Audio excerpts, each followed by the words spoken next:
Disney Plus is raising the stakes with its latest thriller. Goldland is introduced as a must-watch drama filled with conflict, danger, and a $100 million temptation that could change everything. At first glance, the premise is gripping. The story follows Hyun, an airport inspector who unexpectedly comes into possession of gold bars worth 150 billion won. What starts as an accident quickly turns into a life-threatening situation as she becomes the target of a violent criminal organization. Encouraged by her boyfriend Do-kyung, she decides to keep the gold and go on the run, even as he endures brutal torture in the process. With nowhere else to turn, Hyun is forced to return to the hometown she once tried to escape, confronting not only the criminals chasing her, but also the trauma of her past. On paper, the story has all the elements of a high-stakes thriller. However, the execution doesn't always match the potential.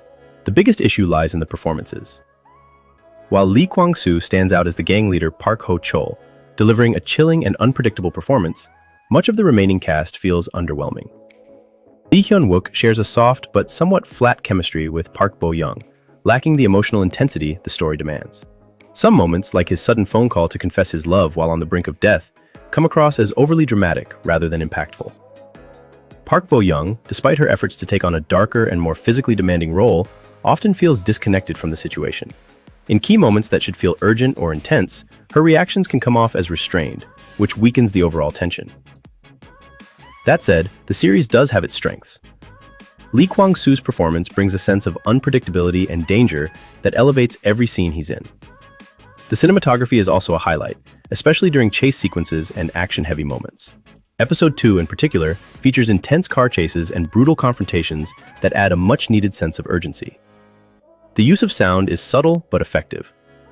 Rather than relying heavily on music, the series often leans into silence, allowing dialogue and atmosphere to carry the tension. When the score does come in, it complements the action without overpowering it. As the story progresses, the themes become clearer. The idea of fool's gold reflects the lengths people are willing to go for money, and the illusion of a better life that may not truly exist. While Do-kyung dreams of escaping to a new life abroad, Hyun is constantly pulled back by the weight of her past, creating a contrast between hope and reality. The pacing, however, may divide viewers. The series takes its time building tension, especially in the early episodes, which can feel slow and at times underwhelming. While this gradual build-up eventually pays off, the lack of a strong initial hook makes the first impression less engaging than expected.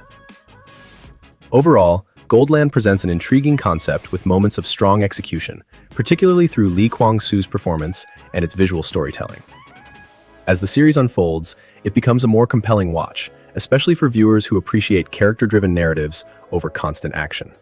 If you're looking for a thriller that leans more into emotional depth and internal conflict, rather than fast-paced spectacle, this might be worth checking out. What did you think of Goldland?